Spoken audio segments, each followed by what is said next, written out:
Bienvenue sur notre page Lecture paisible. Nous poursuivons la suite de notre lecture avec le chapitre 10. Avant de commencer, je vous demande de partager massivement cette vidéo afin qu'elle devienne virale, qu'elle atteigne un plus grand nombre de personnes, ces personnes qui sont intéressées et dont leur passion est la lecture. Nous commençons. Les premiers remèdes que le guérisseur avait donnés à Becker pour son fils agissaient extraordinairement vite. En 3 jours, Anka avait presque retrouvé son apparence habituelle. Seulement, il était encore un peu affaibli. Le jour fixé par le guérisseur pour la réunion des membres du clan était arrivé. On allait discuter une fois de plus et prier à propos de la maladie d'Anka. On allait aussi interroger les esprits pour savoir si la guérison totale était possible. Cela dépassait toutes les préoccupations. Il avait été décidé qu'aucune femme ne prendrait part à cette réunion avec le guérisseur Zomba. Comme il était temps de commencer, le guérisseur fit son apparition et salua l'assistance qu'il considéra avec commisération. Chacun des hommes présents tressaillit en son fort intérieur. Zomba s'assit. Il demanda une petite cuvette d'eau en précisant qu'il voulait une cuvette blanche n'ayant jamais servi. On ne mit pas longtemps à la lui apporter. Il sortit de son pagne un linge blanc immaculé et en recouvrit la cuvette. Il se mit alors à prononcer des incantations en passant plusieurs fois la main droite sur la cuvette. Il régnait un silence oppressant. Le guérisseur parut s'abîmer dans une longue méditation.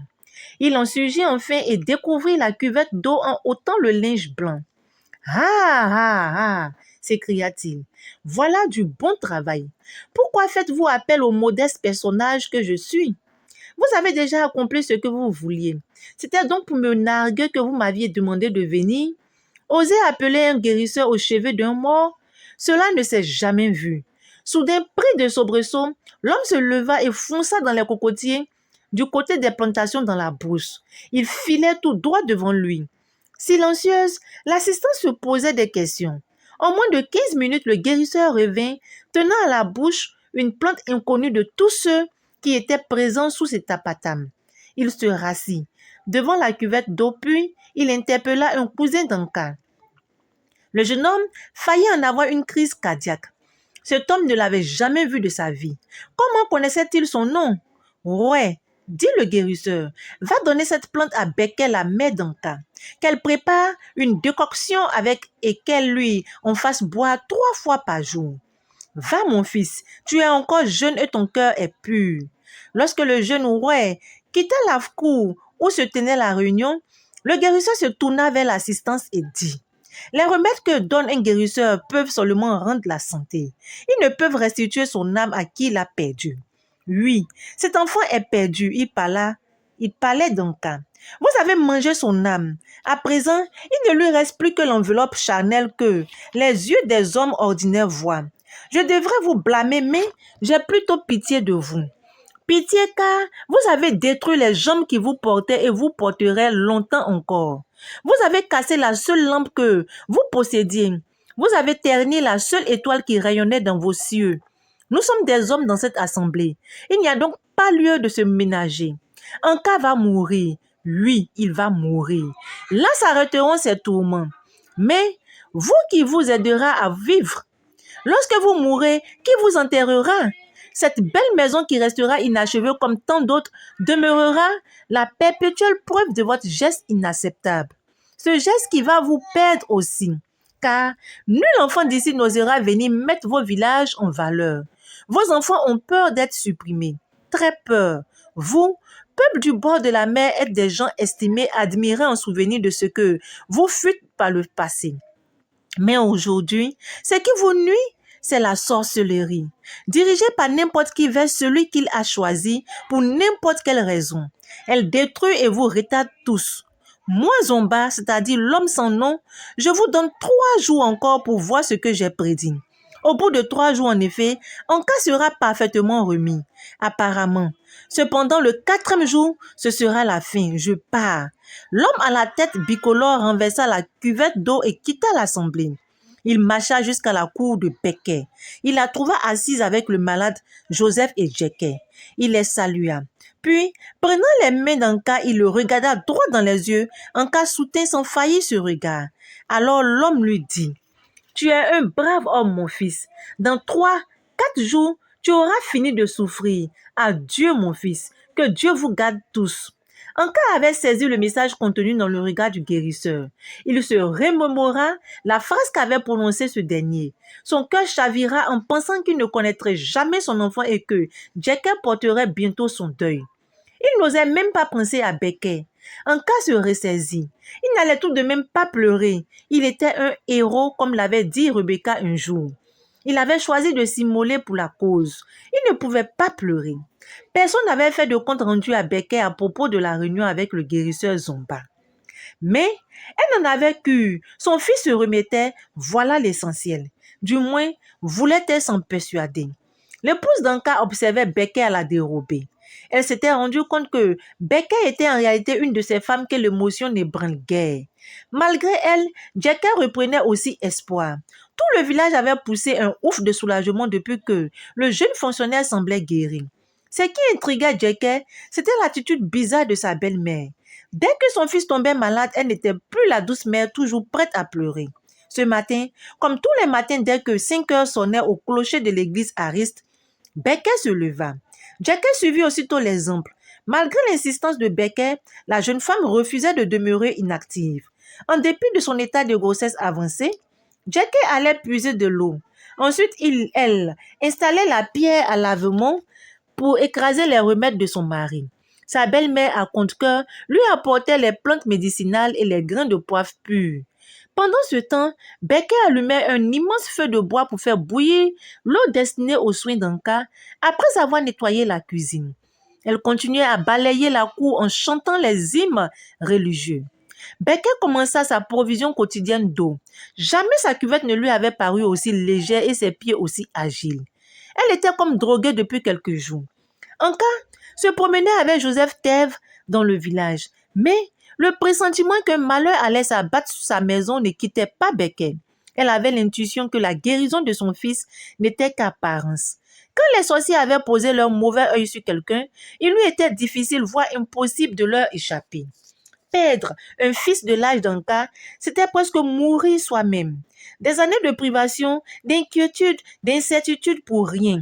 D'inestimables efforts réduits à néant par la seule volonté malsaine de ceux qui avaient le pouvoir de faire d'autrui leurs choses. Si Becker n'avait plus de mari, au moins qu'il lui resta un fils qui, le jour où sonnerait pour elle l'heure de quitter la terre, lui fermerait les yeux et la baignerait en 2 larmes avant de lui donner une sépulture décente. Ce rêve, cette attente, oh combien légitime d'une mère devenait une illusion, une bien trop grande prétention. Becker souhaitait voir partir Anka et sa femme au début de la semaine à venir. Elle leur en avait parlé et projetait de préparer des provisions à cette occasion. Becker comptait même les accompagner car l'enfant ne devrait plus tarder à venir au monde. Anka n'avait fait aucune objection à l'idée de sa mère. Cependant, il ne semblait pas décidé à partir. Pourquoi aller mourir loin d'ici alors que l'argent qu'il laisserait suffirait à peine à faire vivre sa mère, sa femme et l'enfant? Mourir en ville occasionnerait trop de dépenses. Mais allait-il expliquer cela à sa mère? Il savait que malgré tout, elle s'accrochait à un espoir qu'il survécut. Ils savaient tous les deux qu'à moins d'un miracle, cela n'était pas possible. Peut-on s'empêcher d'espérer? Si l'esprit se charge d'illusions, qui peut le corps? Ce soir, ce serait peut-être le dernier soir d'Anka. Probablement, alors il rentrerait tôt, décida-t-il. Il s'assiedrait au coin du feu avec sa femme tant aimée et sa mère. Ce soir, il dormirait près de Jackie, la main sur le ventre rebondi pour sentir bouger cet enfant qui naîtrait. Sûrement après. Jackie, cette nuit, allait pouvoir dormir en paix. Naïvement, elle allait enfin accepter le repos nocturne, le croyant sauvé. Anka était assis au coin du feu avec sa femme après ses soins médicaux. Elle avait les yeux larmoyants et cela lui fondait le cœur. Il avait pensé qu'il serait facile d'accepter la mort, mais en fait, il n'en était rien. Il n'allait pas céder devant des sorciers peut-être imaginaires. La maison était crépie, restaient les finitions.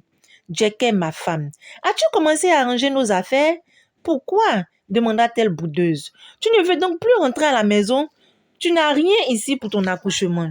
À Abidjan non plus, remarque. Mais si dès notre séjour, nous irons tout chercher. C'est commandé et payé, je voulais t'en faire la surprise. Jackie continuait à regarder dans le vide alors que son mari était devant elle. Elle ne voulait plus lui parler, elle avait trop de peine. Jackie, je ne sais pourquoi dit tout à coup Anka, mais j'ai terriblement envie de toi quand je sors de mes crises. Chut! Fit Jackie en lui mettant un doigt sur la bouche. On ne dit pas des choses pareilles dans la cour de sa maman. C'est vrai, qu'elle a l'oreille fine celle-là. Dit Anka en riant. Alors c'est oui. Jackie, tout à l'heure? Je ne sais pas, répondit Jackie embarrassé. J'accouche dans à peu près 15 jours, alors je ne sais pas si c'est prudent. Dans si peu de temps, nous aurons donc notre bébé. Déjà, c'est fantastique. Écoute, Jackie, tu ne peux pas me refuser cela. C'est d'accord, mais attendons que ta mère dorme d'abord, Anka. C'est une insomniaque, dit Anka, pris d'un fou rire malgré lui. Si elle ne dormait pas de la nuit, hein? Jackie éclata de rire aussi. Elle se trouvait stupide à cause de la pudeur qui la prenait d'assaut dès qu'elle se retrouvait au village avec son mari. Hé, les enfants, il fait trop chaud ce soir. Je vais dormir avec tante Waon et son mari à la plage, à ma place habituelle. Si vous aviez besoin de moi, appelez Badjoche, elle ira me chercher, dit Jackie, comme si elle avait deviné ce que disaient Anka et sa femme. Les deux époux se regardaient quand Becker sortit de la cour, éclataient de rire et s'embrassaient. Partir à Abidjan, revenir ensuite ou rester ici pour accoucher, se demandait Jackie qui regardait dormir Anka. Pourquoi fallait-il que son mari leur compliquât la vie? Elle ne comprenait toujours pas l'obstination d'Anka. D'accord, on l'avait une fois de plus sauvé, mais combien de temps encore cela serait-il possible? Pourquoi ne leur avait-on pas permis à Anka et elle d'assister à la réunion avec le guérisseur Zomba? Ces hommes qu'avaient-ils donc à leur cacher? Si Anka, Becker, le bébé et elle habitaient un jour cette maison ensemble, elle brûlerait sans siège à l'église. Des larmes roulaient sur les joues de Jackie. Anka croyait la duper en faisant des projets à long terme avec elle. Il y avait longtemps qu'elle avait compris son petit jeu. Ce soir, pour donner le change, il était rentré plus tôt que d'habitude. Jackie avait l'impression qu'Anka allait mourir, mais un espoir insensé l'obligeait à penser le contraire. Quand l'enfant bougeait un peu trop fort en elle, elle espérait que le travail de l'enfantement suivrait et qu'elle accoucherait, afin qu'en cas vit son enfant au cas où. C'était vraiment déchirant d'être partagé entre l'espoir et le désespoir. Jackie se demandait ce qui se passait dans la tête de celui qui, peut-être, ne survivrait pas à l'édification de sa maison. Anka ne montrait aucune panique, aucun désarroi. Pourquoi? Lui était-il indifférent de mourir? Fatigué, Jackie s'endormit à son tour. Peu après, Anka se réveilla. Il avait envie d'écrire à Jean-Michel Zuon. Il trouva sans peine son stylo et son bloc-notes qu'il avait rangé dans sa serviette en cuir. Un cadeau de Françoise. Il eut une pensée fugitive pour celle-ci. Anka se mit devant la case. Il faisait bon dehors. Sur une petite caisse vide qu'il avait renversée, Anka déposa la lampe tempête nécessaire pour écrire et prit un tabouret. Il leva la tête et son regard tomba sur la maison. Il détourna la tête et écrivit. Jean-Michel, mon ami, j'ai beaucoup pensé à toi ces derniers temps et spécialement aujourd'hui. J'ai fait une rechute en arrivant au village, il y a quelques jours, mais un guérisseur envoyé par un inconnu m'a guéri et je me sens encore faible. Je ne suis pas certaine de ce fait de revoir ma maison d'Abidjan, ni même de connaître mon enfant. Tu m'en veux, Jean-Michel, je le sais et je te comprends. Tu penses que je ne réalise pas pleinement ce qui va m'arriver? Tu te trompes, mon ami.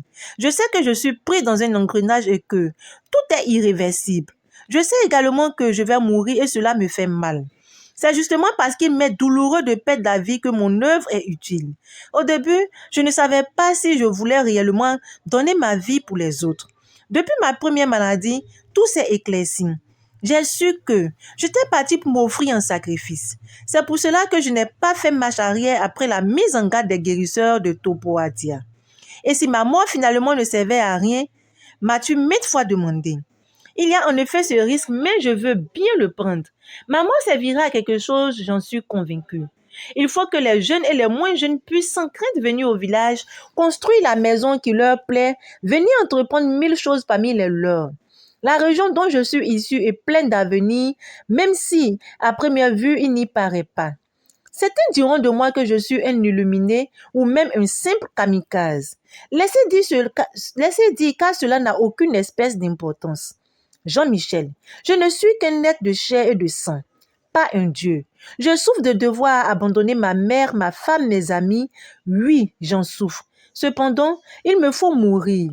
Je n'ai pas peur, mais j'ai mal, très mal. Jean-Michel, finis notre livre quand je ne serai plus, il le faut. La sorcellerie ne doit plus être un sujet tabou. Elle a fait trop de mal, brisé trop de rêves, anéanti des familles entières. Il faut la dénoncer. Rappelle-toi toutes mes instructions. La procuration pour signer le contrat d'édition se trouve chez le notaire. Souviens-t'en. Je compte sur toi pour que ma mère, Jackie et l'enfant ne soient pas dans le besoin. Fais-le pour moi en souvenir de notre amitié. Je te ferai parvenir la présente par Joseph Thèves. Il est dommage que son ami, le médecin, soit parti brusquement à l'étranger sans laisser d'adresse. Je lui aurais envoyé un petit mot aussi. Mes amitiés à Rebecca si jamais tu la revoyais un jour. Je n'oublie pas Sophie. Adieu Jean-Michel mon ami. Un cas plia soigneusement la lettre, la mit sous enveloppe et inscrivit dessus l'adresse de celui qu'il considérait comme un compagnon de lutte. Il émit un petit rire sans joie et retourna se coucher. Au même moment, à Abidjan, Jean-Michel Zuyon, en proie à des cauchemars plus horribles les uns que les autres, avait quitté son lit. Ayant allumé la lumière, il s'était mis à sa table de travail, une cigarette au coin des lèvres. Jean-Michel avait la bouche pâteuse comme s'il avait trop bu avant de se coucher. Il n'avait pourtant pas avalé une seule goutte d'alcool. Pour y remédier, il prit dans sa bouteille thermos un peu de café noir. Après cela, il se sentit légèrement mieux. Il mit la cassette que lui avait préparée en cas pour le roman et la glissa dans le mini-magnétophone. En entendant la voix de son ami, Jean-Michel éclata en sanglots. Carrément. Il se mit à pleurer comme une femme sans retenue. Cela lui faisait un peu honte, mais rien ne pouvait l'en empêcher. Anka n'avait pas le droit de lui faire cela. L'obliger à rentrer au pays pour ensuite l'abandonner, non. Malgré les pleurs qui continuaient à le secouer, Zion se mit à écrire. Les idées allaient plus vite que ses mains sur la petite machine à écrire. Il prit une cassette vierge pour enregistrer ses notes. Il les transcrirait au plus tard, quand il serait plus calme. L'horreur surprit Jean-Michel Zuyon qui s'était remis à dactylographier ses notes.